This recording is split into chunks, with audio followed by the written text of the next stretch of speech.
But welcome everyone to our Aging, Metabolism, and Motions monthly seminar. And I'm just so happy that we are going to get to hear from Jason Lilis today. Jason has been doing innovative work for many years, leading this whole field of understanding values-based treatment, ACT, for weight, for eating issues, and for behavior change in general. So let me tell you a little bit about Jason. He got his degree from Loyola University in Maryland, his PhD from University of Nevada at Reno in clinical psych, where he worked with Steve Hayes, did his internship at the Palo Alto VA and a postdoc at Stanford in healthcare services.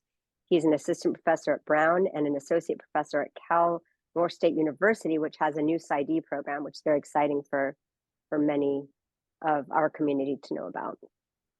He has written several books: The Diet Trap, Feed Your Psychological Needs, and End the Weight Loss Struggle Using ACT, and a newer book, Mindfulness and Acceptance for Treating Eating Disorders and Weight Concerns.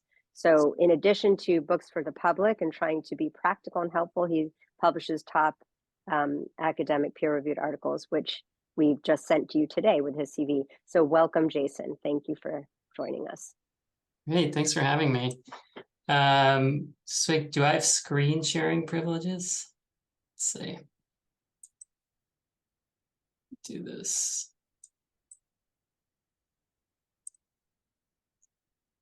Does that work? Yeah. Okay, great. All That right. looks great. Okay, perfect. It's always hard to know how to use this kind of time and not knowing exactly who's going to be the audience. So I tried to put a little bit of everything in here in terms of some of the studies we've done, kind of design results and stuff, but also a little bit about the interventions, and then just kind of my general thoughts about kind of what I've learned up until this point and directions we might be going in after that. So I won't spend time on this because this audience is well acquainted with increasing rates of obesity. This map looked a lot different 10 and 20 and 30 years ago. So just a very brief background. I think, a lot of the studies I'm going to talk about here come from the same perspective, which is, I have a behavioral weight loss background, but I also have a acceptance-based interventions background, specifically with ACT. And I've been trying to merge the two there because I thought there's a nice fit for treatment innovation there specifically. But really, it's born a lot out of the idea that behavioral weight loss works pretty well and reliably in the short term, but even in the short term, the results are highly variable. So there's just, very high standard deviations, and folks may lose 50 to 60, 70 pounds, and some people may not lose any. So highly variable outcomes. And then, of course, the weight loss maintenance problem remains relatively elusive. There have been some, gains on the margins, but there hasn't been really anything that has broken through to stop the problem of people losing weight, usually around somewhere between 6 and 12 months after their initial weight loss. And then it typically continues on. So I think there's sort of a growing realization that there's these might be different processes altogether, that the kind of things you might teach people to help manage weight in the short term might be different from what you need to do in the long term. And the challenges might be a lot different. The reward schedule is different. Pretty much everything about it is different. There's a host of physiological factors that kick in, making weight management harder. So a couple of the targets we've honed in on are, no surprise, hammer sees nail, motivational deficits as a possible intervention point, and tolerance skills related, like acceptance-based skills related to plateauing and all the other factors that come along with what happens after an initial weight loss. So, we've been for decade and a half roughly been trying to adapt and apply values and acceptance-based strategies from ACT in this area on and off. as well as doing other things as well. So I was just going to walk through a few of these studies, but try to be relatively brief about that. This was an earlier version of it. I should do early, middle, and current, just to look at the evolution a little bit. But this is another fun thing about this area is the sort of renaming of things, and this study is not immune from that. So this was a intervention where we we called it the acceptance-based behavioral intervention. So that just means that we combine the standard behavioral treatment with methods from acceptance and commitment therapy to create kind of a new intervention there. So the design of this, this was an NIDDK trial, was this ABBI intervention versus standard behavioral treatment that comes from, diabetes prevention program and look ahead. So it's, gold standard for what it is, short-term weight loss intervention. And we had 162 adults looking to lose weight. The different factor about this was it was individuals who had high internal disinhibition. This is a additional subscale we created from the eating inventory disinhibition scale, which is largely items that relate to eating in response to emotions and internal stimuli and things like that. Why did we pick this group? Well, in our other standard trials at the Weight Control and Diabetes Research Center, those folks did worse. And so we thought this was a good fit just conceptually, and it was targeting a group that has typically done worse in these trials. So this was a 12-month intervention, which, as I say that now, kind of seems wild because we're moving towards not having such intensive interventions from a resource perspective, but this was a 12-month intervention. I think 6 months of it was weekly in-person groups. In-person is starting field dated. Then it was fading out to, it was every other week for 3 months and then monthly for the last 3 months. So 12 months of assessment in the intervention period and then 12 months after for a total of 24. We had objective weight, but otherwise that was the only sort of objective piece of information we had. Everything else was self-report, including physical activity. We also measured stigma, ACT processes, weight control strategy use. I mentioned the ACT part here. These measures, if you don't know what they are, the AQW is an acceptance-based measure, but it has specifically items related to weight. And the bullseye is a values measure that asks you to identify how closely you're behaving with your personally chosen values. So you get to define what that is actually on the front end of using that measure. Eating inventory, I'm sure everybody knows about that. So in terms of interventions, standard behavioral, many of you are probably familiar with, but it's a calorie goal, it's a exercise graduated increase goal, it's self-monitoring, it's removing desired foods from your house and staying away from eating out and problem solving. And then it has some kind of, I think, light CBT, traditional CBT elements to it. There's cognitive change strategies in there. There's distraction and self-soothing. All that stuff is, legacy from DPP and look ahead. The ABBI intervention had a lot of that, but it subbed out the CBT things for ACT values, diffusion, and acceptance work. And it gave a little bit more airtime to the psychological side of things, I'd say. That's probably a fair characterization of it. But just in terms of what this looked like, it was, I think at this point, it's still a little rough in terms of the integration of these two things.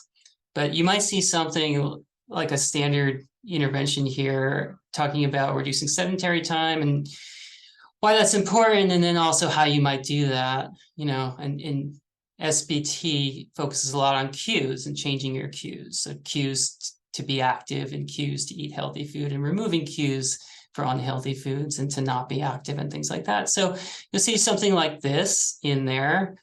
And then within the same session, something like this, which is, more of an acceptance-based intervention here. So this was having people imagine their mind like the world's worst motivational speaker, trying to tell you what to do as it's has your it seems to have your interests in mind, but mostly is sort of hypercritical, serves to demotivate you, stigmatize you. And then we'd have people sort of imagine what that sounds like in their head, think of times when their motivational speakers shown up and in fact demotivated them, and kind of walk through writing out and talking out their most misguided motivational speech. And we're trying to pair these two things together in terms of just kind of getting moving more, getting up, and the kind of demotivation that happens with the constant critic we have in our head. So just to give you an example of like how we were trying to put these things together at that point. Really quickly, just on weight, if you go out to end of treatment, again, is 12 months. And so a first follow-up time point, there's really no differences between these groups at all. And then they start to diverge between the 18 and 24 months. This is for an a priori hypothesis, not significant. It's a little bit above a small effect. We wish we had more data because it did seem like they were moving in different directions, and if there was value in including the acceptance stuff here, it seemed to come later and seemed to come after the intervention was withdrawn. If you look at it post hoc, the acceptance group did in fact have significantly less regain in the post-intervention period, but of course that wasn't our a priori hypothesis. Another interesting thing about it was that they had a significantly greater rate of individuals who had retained a 5% loss at the end of the study, which is a clinically meaningful number. So that was interesting as well. So one of the things we thought about as in doing that study is whether, the value of these interventions was really in the weight loss phase, or whether it's something that maybe is better harnessed for after the initial weight loss phase. This was my K award, and it took on a little bit of a different design here, which is we had an initial, so this was a 2-phase study. So the initial phase was non-randomized. So everybody who entered the study would receive a 12-week weight loss program. And to make it as low touch as we could and as standardized as we could, we just gave an automated program that we had validated in other studies. So same kind of stuff you get in DPP and Look Ahead, but in a more condensed form, and it's an automated form. So they get a new lesson each week that shows up to watch, and they track their calorie intake and their weight and their exercise minutes on the study website, the intervention website. They can interact with it. That's where they get their videos and all that kind of stuff. So everybody got that. Our idea was let's just stay out of the way of the initial weight loss period and then come in later. So anyone who lost 5% or more of their initial body weight was then randomized to either receive no intervention at all, no further intervention, ACT, calling it ACT now and not ABBI or something else, or a self-regulation intervention. And this was based on Rena Wing's Stop Regain program. So this, again, was something that has been previously validated as well. We adapted it for use in the study. All we did for the ACT and the self-regulation groups was give them a one-time 5-hour workshop. So that was their only face-to-face clinical intervention. And then they also had 2 follow-up phone calls that were 15 to 20 minutes in length to support and help problem solve the things we taught in the workshop. And then they also received weekly emails with surveys on them to report basically how they were doing. We went out 24 months post-randomization on this and had roughly the same measures we did in the previous study. So just to give you a sense of the self-regulation intervention, I would say it's fair to characterize it as an extension of a standard approach. I think that's important for interpretation of the results. It sort of was built on the idea of a traffic light system. So heavily leaned in on self-monitoring. So people were asked to weigh themselves every day. And then if they were within a certain weight range, they were either sort of in the green zone, the yellow zone, or the red zone, and they had different things to do based on that piece of information. So it's very close monitoring, and then either no changes or small changes or big changes. ACT, we did a lot of the stuff we usually do, leaned heavily on values. I'll get into that more as I go on in my talk. I think that's probably, in terms of other people who do this, like Evan Foreman, for example, has done great work in this area. I think one of the differences between their approach and our approach is our relative emphasis on values. But it contains all the usual stuff you would see in an ACT intervention.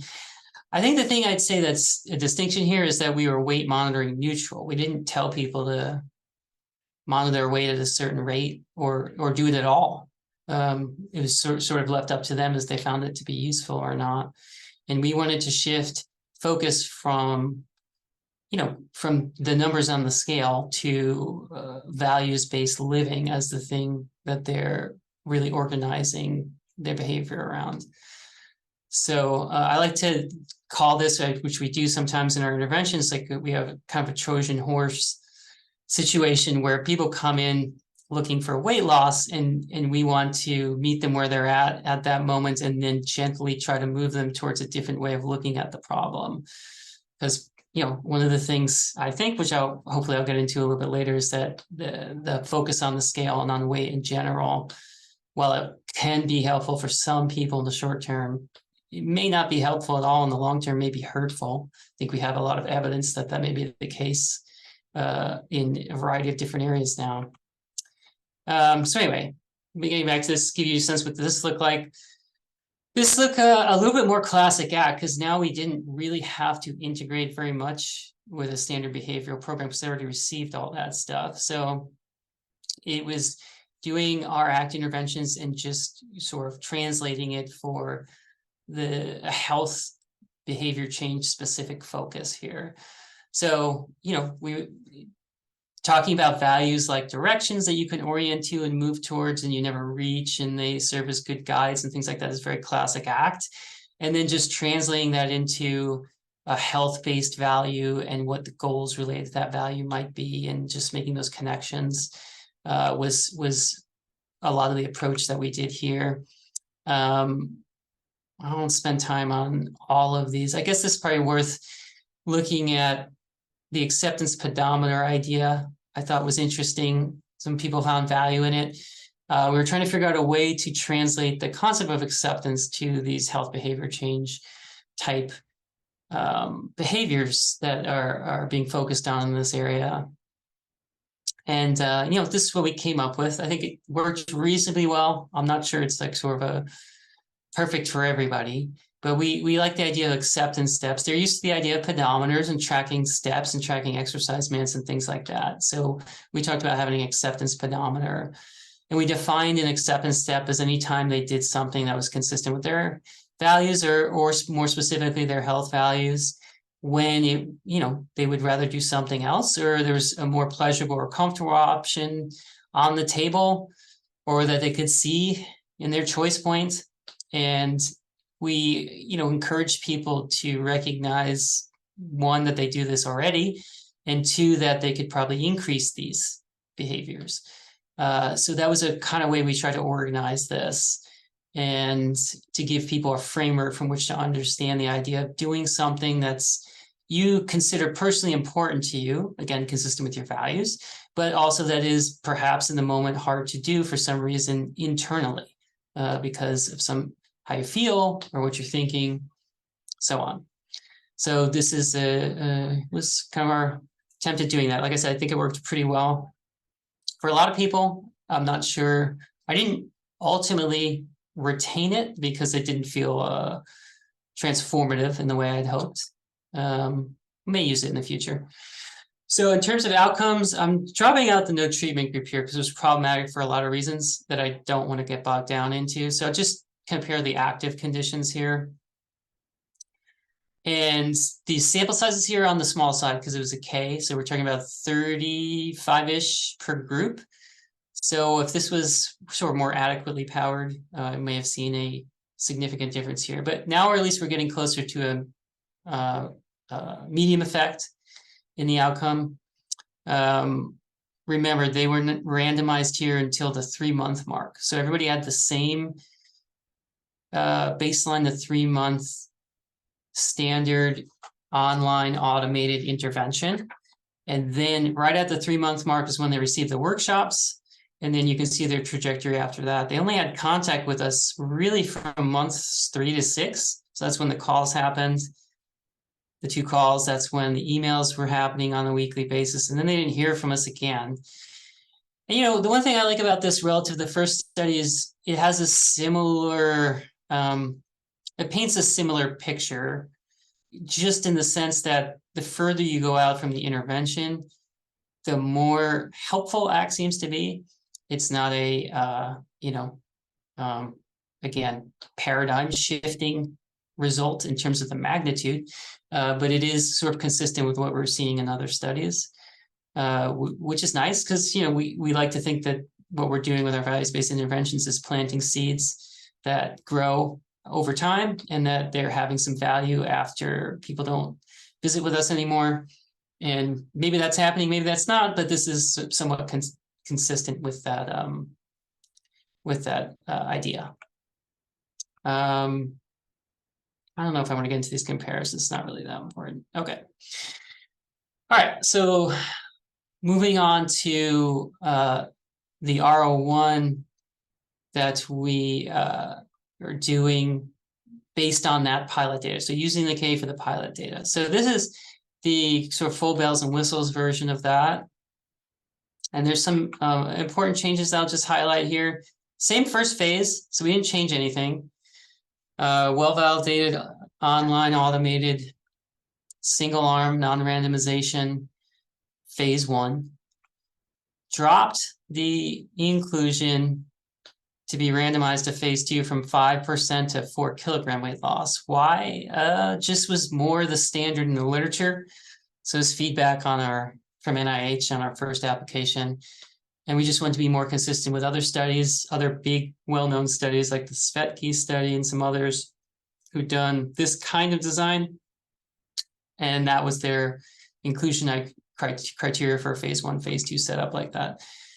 These are kind of big changes. So instead of a one-time 5-hour workshop intervention and then 3 months of kind of very minimal follow-up, is now switched to 4 2.5-hour sessions. The first 2 happen back to back to mimic the workshop. So that's basically the same thing we did in the workshop. So they happen in consecutive weeks. It turns out participants and also staff don't really like to come in on a Saturday for 5 hours for a single meeting. So we took that feedback to heart and separate that into 2 sessions. And then we had 2 booster sessions or 2, it's not right to call them boosters because we kind of spread out the content a little more, such that only really the last session was a booster. So the 3rd session was still, we're giving new stuff at that point. And that would happen a month out and then 2 months out was the stretch there. So they still getting weekly emails, but now instead of 3 months, they're getting 6 months worth of that. And they're also getting some very brief feedback. I'll tell you a little bit more about the emails too, because those got improved quite a bit. The follow-up goes out longer. In addition to objective weight, we have objective PA now, which is nice. Based on work in other areas and other studies, we've been more conceptualizing what we're doing in the values work is really operating on autonomous motivation. So that's become a more central question for us in terms of analysis-wise, and that was measure-wise was an addition in this iteration of this. So let me just give you a sense of how we are presenting these things now. And this is, I don't have to sort of worry about, hopefully, too much about worrying about triggering anybody in this group, but I do this, there's more context to it than what I'm giving here, I guess, but I'm going to give you the quickest route to how we explain this to folks. So you can imagine something we call the hostage test, which is very, have a, like I said, a lighter way of doing this, but this is the quicker way of doing it. So the hostage test the idea of that is, well, let's say a loved one of yours was taken hostage, a very distressing situation, obviously very upset. And you were called by the kidnappers, who then said to you, okay, we have your loved one. If you want to keep them safe, what I need for you to do today is go for a 30-minute walk. Okay, could you do that? Okay, what about if I need you to eat less than 1,500 calories? Could you do that? And we sort of go through these different things, right? And obviously, it's always, the answer is always very obviously yes. And the obvious, what you've seen trick of it is we're just sticking in the behavioral realm here. So in other words, if it was really important, could you do a behavior? And the answer is typically yes. And then we contrast that with the idea of, this is a sort of a classic ACT metaphor, which is the polygraph. So we hook you up to the world's most sensitive arousal detection machine, and it'll detect anything you feel, and you can't trick it, and blah, blah, blah, blah. And you have a very simple task, and you just have to stay calm. You have to stay completely calm and experience no anxiety. Well, even me telling you that might increase your anxiety, or you just being strapped to this thing might increase your anxiety. But in the classic ACT version, which I don't do anymore because of the sort of gun imagery of it and how that's aged very poorly over time. But in the classic ACT version of this, you then say, well, I want to give you as much motivation as possible. So I'm going to take a loaded gun, I'm going to point it to your head. And if you've experienced any anxiety, I'm going to pull the trigger. Super morbid and dark. Again, that was 25, 30 years ago when they came up with that, but there are softer versions of that. So what would happen there? Well, of course, you experience 100 out of 100 anxiety right away. Okay, so we're basically contrasting the idea of if someone else's life's on the line and you had to do something with your behavior, you could do it. Now your life is on the line, but you have to feel something. Can you do it? And you can't. And so we're trying to sort of point out the distinction between, where we have only so many resources. So where do you want to spend those resources? On things that you feel like you have a fair amount of control over, or things that maybe it seems like you have less control over? And we're just trying to sort of lay the groundwork for this kind of internal external distinction.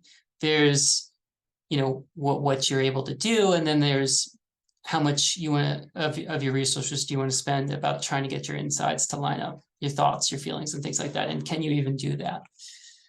Probably the other thing I want to highlight is just the values piece. So I do think there's no pun intended, value in this, pushing this side of things, because ultimately, again, I'm not really, weight loss as a goal in and of itself is not something I'm very interested in, really at all, which is kind of funny to say since I've done a lot of weight loss research.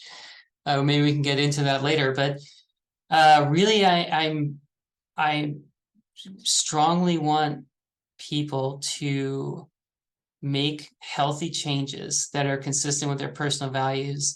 And if they're making healthy changes that are consistent with their personal values, that means that they are getting something from those changes. So it's not just cost to say I'm a better person.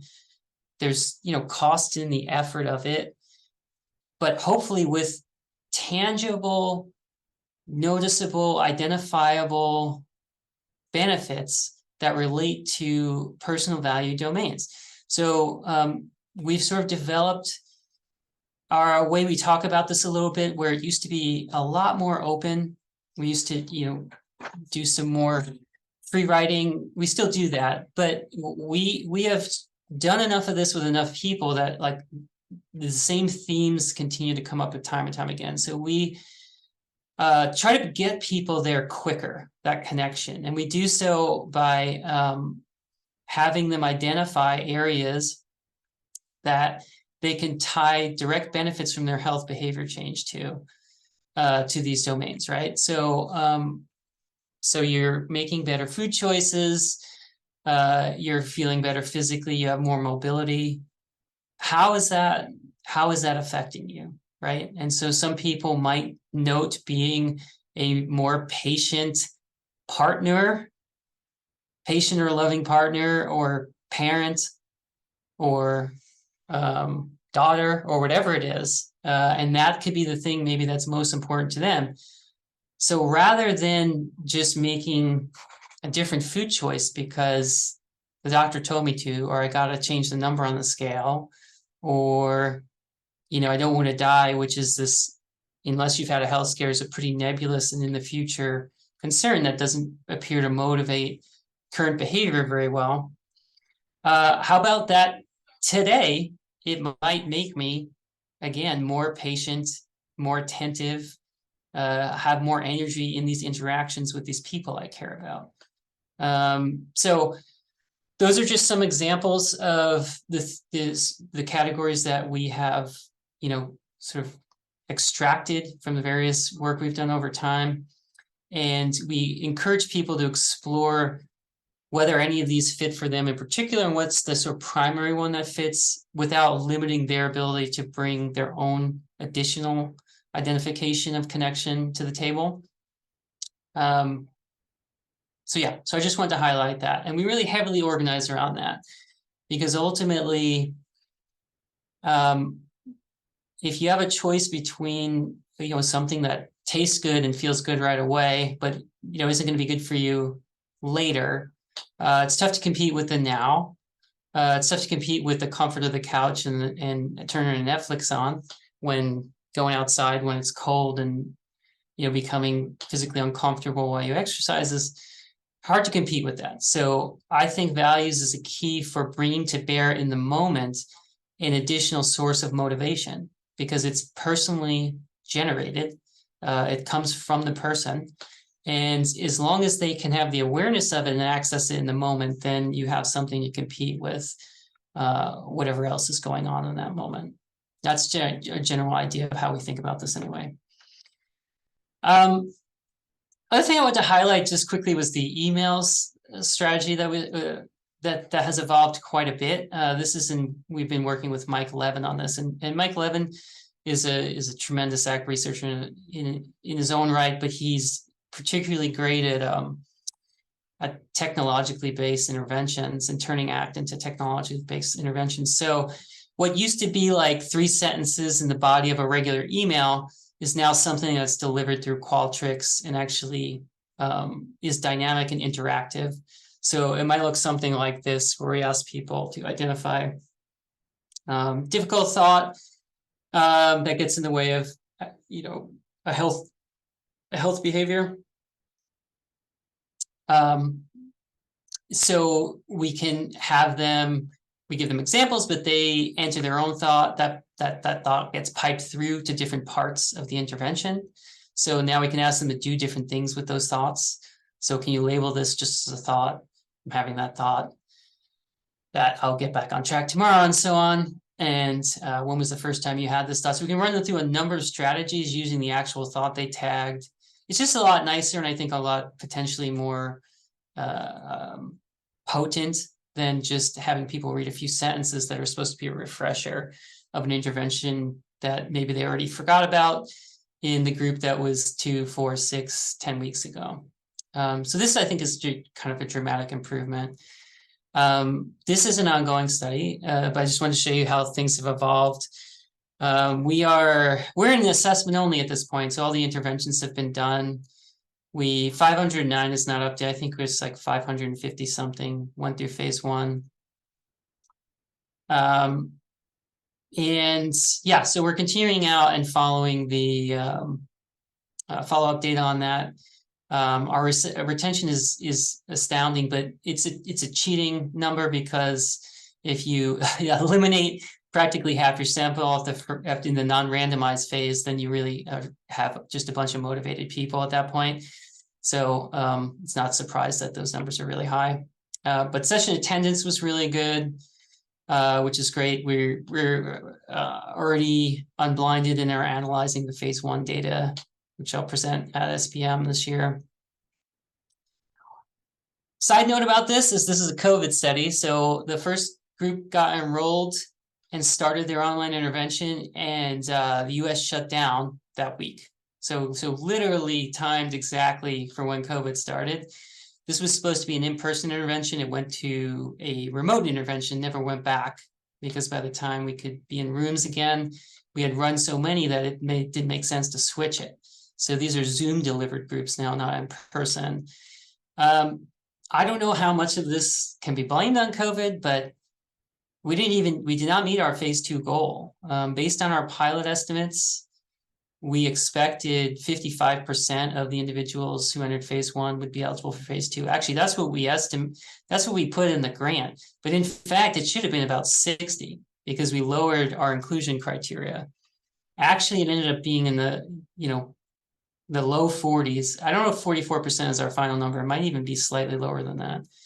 I don't know. I don't know how to explain it. Outside of we're in the midst of COVID, but that's an easy excuse. Could have been something else that we're not seeing. It could have been that we were drawing a different population using different advertisement methods as well. I'm not sure. Okay, so transition here. Some of the challenges that we've experienced over time. I think there's value in this. I've been intimately involved with all these studies. I've delivered intervention in some of them. I've supervised everybody that's done the intervention. It's definitely presents something different and novel to people. It connects with some people, definitely not all of them. But you've seen the effect sizes are moderate. They're not game changers. Why could that be? Well, one possibility is, we are using pretty well-established gold standard comparison interventions across the board. But, I don't think that's a great excuse, because if we're doing something really different that has value, we still should be able to do better than that. We are doing a little bit better than that, but yeah, there's room to grow for sure. I could point to the need for component testing or smaller technique testing, and it's time consuming and not very rewarding to do that kind of work. It's not really grant money in it. Lends itself more to better student dissertations and things like that. But some of these interventions could be pulled apart and looked at closer to see if they're really in isolation as active as we think they are, as we'd like them to be. Again, fair amount of heterogeneity. So this is more anecdotal, which is just to say some folks are really receptive to this. Some folks are kind of neutral and seem to get something out of it. And then some folks just have absolutely no interest in it whatsoever. They just want to talk about how what they can substitute for butter, and can I have a recipe to replace this thing, and there's no getting past it, no matter what we do. If it was an individual intervention, do I think we can make inroads? Sure. In a group intervention, it's tough. So that may have something to do with it too. There could be a treatment matching angle that could be helpful here. Process of change has been a mixed bag. There's always the question with ACT as whether the measures are good. I think they're fairly underdeveloped in general as a group of measures. This is for the initial, this is the ABBI study. Okay, so these are our process measures here: internal disinhibition, avoidance, or if you look at the other way, acceptance, and then values. And they're standardized by percent of standard deviation improvement, so you can compare across measures. This is just for a visual, no other reason here. But these are the change, 24-month change for the standard group, and this is for the ACT group. So the only difference really was in the values measure. So it seemed like the standard group moved on things that we were targeting in ACT that we wouldn't necessarily say we were targeting in standard. So what exactly is going there? I don't know for sure. One thing I've said over the years is that standard change requires just a lot of behavior change. It's a real behavioral activation consistent intervention, and it sort of requires, whether you're consciously aware of it, a lot of acceptance work. So maybe it's moving legitimately, or maybe, again, maybe the measure's not that great, or maybe we're just not targeting acceptance piece as much as we're targeting the values piece, or as effectively.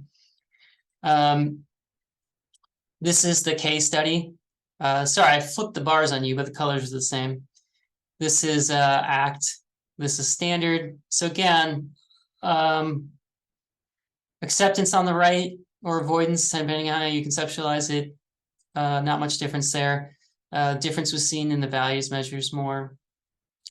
Again, we are emphasizing that, so maybe this isn't wholly inconsistent with what's going on. Okay, some other issues. I just want to be mindful of time and leave some time for discussion. I think training and dissemination is always, when you're talking about an ACT intervention, you say who can do it. Traditionally, it's been PhDs and postdocs in most of these studies. That is it's a high bar.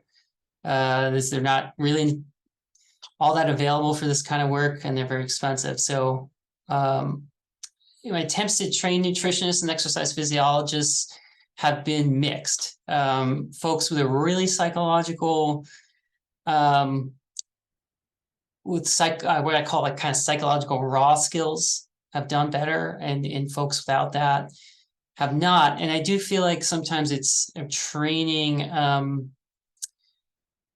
have to sort of train someone to be a psychologist first, and then an ACT psychologist, which is tough. So there's some issues there. But I do think if it can't be done by at least master's level, then the reach is really limited here. So that's something we've been thinking about. I see all your questions, by the way. I'll get to them. And then there's a question of whether an automated version of this could have, slightly lower effects, but massively higher reach. I continue to talk to Mike Levin about that, and we've developed some things on that side of it. Let's see what else we're doing. Yeah, so a big question that I grapple with all the time: should we be targeting weight at all? Should we be targeting weight at all? Is weight something we should target? My initial dissertation came from the idea of what if we could target weight without targeting it. It was very stigma focused. If people are interested in stigma, we could talk more about that. It had no weight influencing interventions. It was just focused on self-stigma and sort of reducing the impact of self-stigma. And then in a small period of time, we did notice some differences in weight management, even though we didn't target it. Then I detoured and became a traditional weight loss researcher, despite the fact that that wasn't the direction I was thought I was headed in there. So should we be targeting weight? I think that's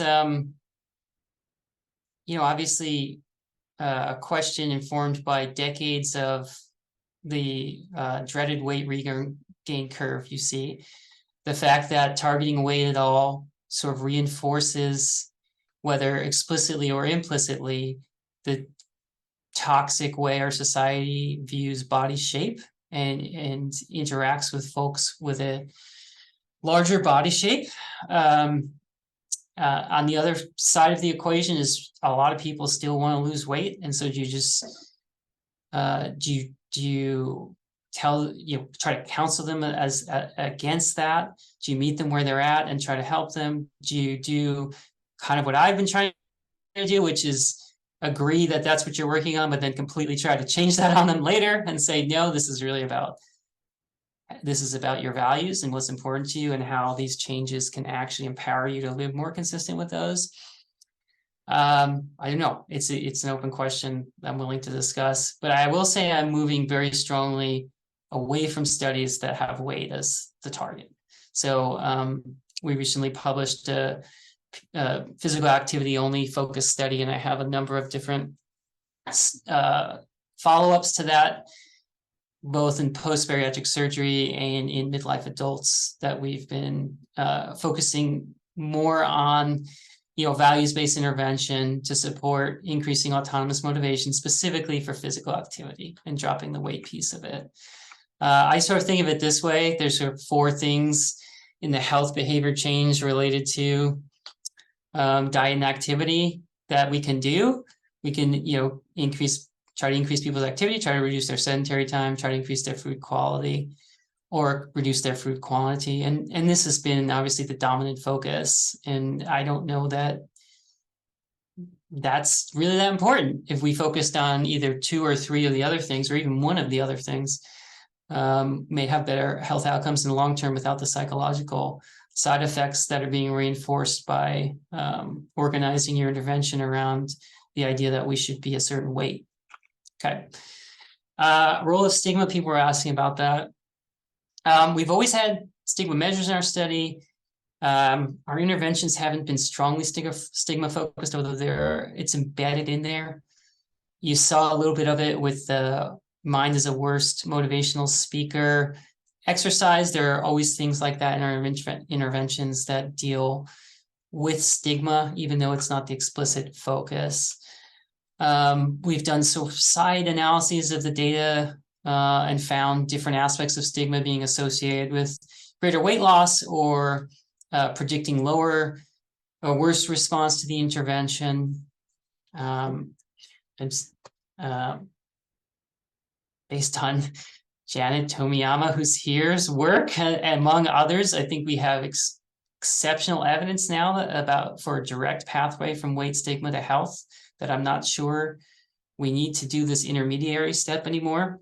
And I do think opens the door to interventions that are just focused on stigma to address stigma with no other extra thing attached to it. I'm very excited about that. I'm pursuing work on that as well.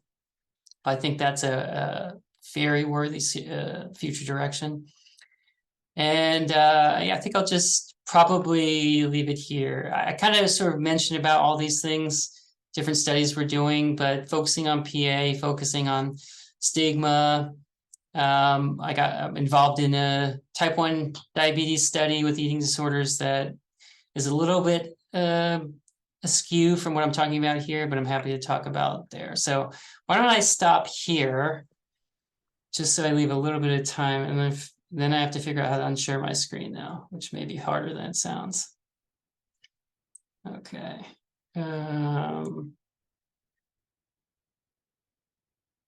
Maybe oh, there it is. Okay. Okay. So thanks for having me. And then I see some questions queued up. Let's see. Yeah, thank you so much, Jason. It's always awkward to end because you can't hear the applause, but it's an amazing and impressive line of work. And you bridge so many different worlds, traditional clinical trials, the whole SBM weight loss field, and then this, the ACT values-based field, which is its whole world in itself, and then bringing in stigma. So we have lots of questions. People raise your hand if you want to ask a question live. So I have here, so let's see, predictors. I was waiting for Janet to raise her hand. Go for it, Janet. Yes, I teach at 1, so I wanted to get my question in, and then I have to. Good to see you, Jason. Thanks for the shout out. Nice to see you too, Janet. It's really obviously super exciting to see the stigma work. And I just wanted to confirm when you said fear of enacted stigma predicts weight loss, like which direction was that in? So more fear, more weight loss, or more fear, less weight loss? Okay, let me jog my memory. So I don't say something wrong, but I believe it was fear of enacted stigma predicted worse outcomes. Worse outcomes. Okay, so that is relieving. Yes. Yeah, you wouldn't want to see the opposite, right? Because that would support this sort of really toxic idea that we shouldn't make it comfortable for people to have a certain body shape, which is awful, right? But yeah, fear of enacted, I believe, predicted in that case lower. Which is the only interesting thing about that is we thought that the self-devaluation piece would also predict worse outcomes, or I guess that was kind of our focus. But it's interesting that that's what came out. And I guess if you think about it from the perspective of if there's more potentially negative evocative stimuli for you kind of going out and doing healthy things out in the world based on how you're perceived, that might get in the way of you making some of these changes, is sort of my interpretation of that. Yeah, that makes sense to me. Well, good luck on your R34. Alyssa, thanks for inviting me. I've got to run. Bye. Thanks, Janet.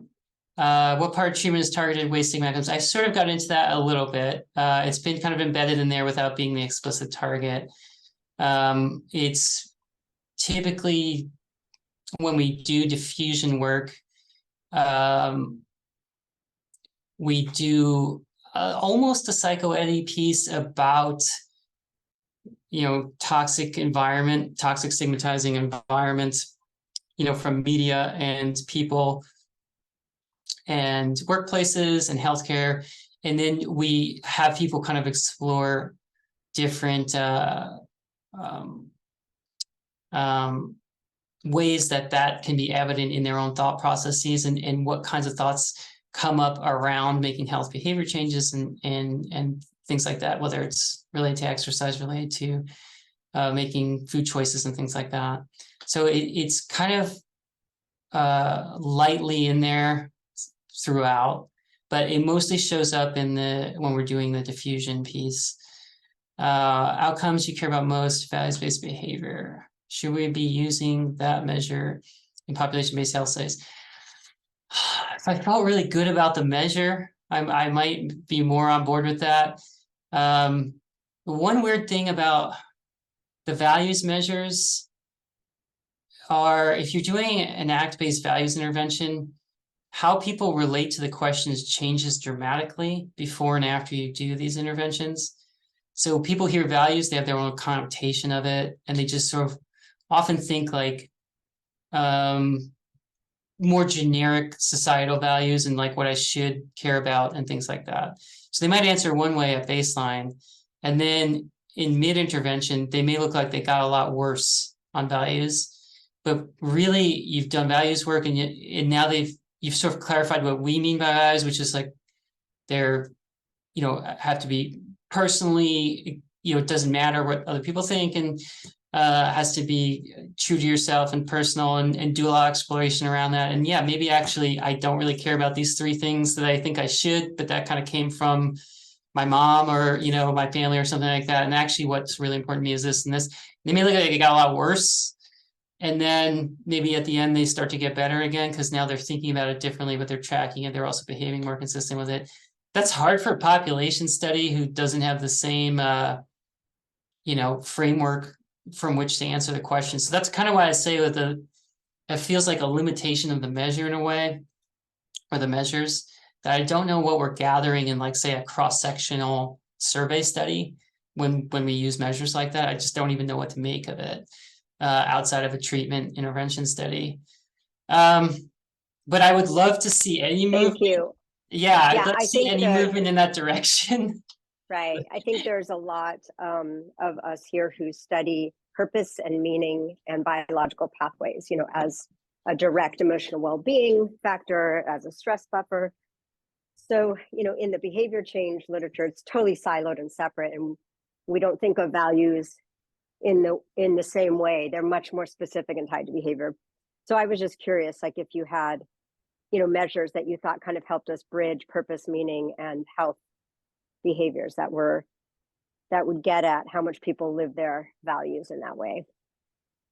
I don't really. And if you come across something, please send it my way, because that would be great, to have tools that are more adequate to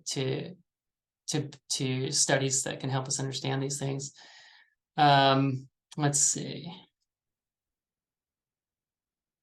Predictors of success with ACT. So I'd say this is probably the most deficient we've been on the analysis side of things. Is we need to go back to our old data sets and look at that more closely.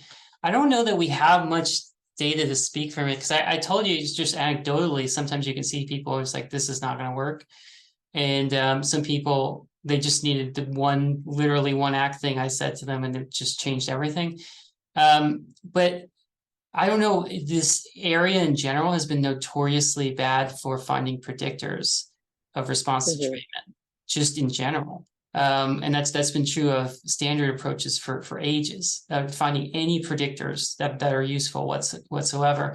But So we have Jason, not. we should send you some papers, because that's pretty much where our interest lies, is in, can we identify high-risk subgroups, mainly binge eating or compulsive eating? And we always find results. And we're just, we're replicating the history of RENA, looking at the disinhibition scale, which you've looked at. And it's just a different, I mean, Rachel might want to send you her paper. She's done a lot on this. I would love Ashley. that, because that's one of Yeah. our deficient areas, is more earnestly addressing that issue, which I think is really important to understanding for who and in what circumstances this is going to potentially be, better than just a less intensive option, right?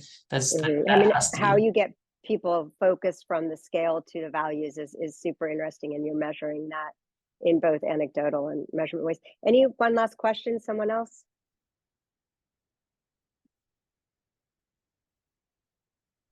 I had a question. Hi, Dr. Lilis. Hi. Thank you for the talk. I was just curious, and I might have missed this, just on selection criteria of, and just thinking about how many things go into higher weight status in general. And I'm just curious if there's like targeting of people who are indicating that it is sort of health behavior oriented, that they might like that support in those areas might be helpful, versus like higher weight people in general. So I'm just sort of curious about how these kinds of interventions that are targeting health behaviors can be really like identifying the people who have trouble with the specific health behaviors that end up being sort of targeted. And I really appreciate how you're doing this with the sort of values focused framework. And so I was just curious on the sort of selection side.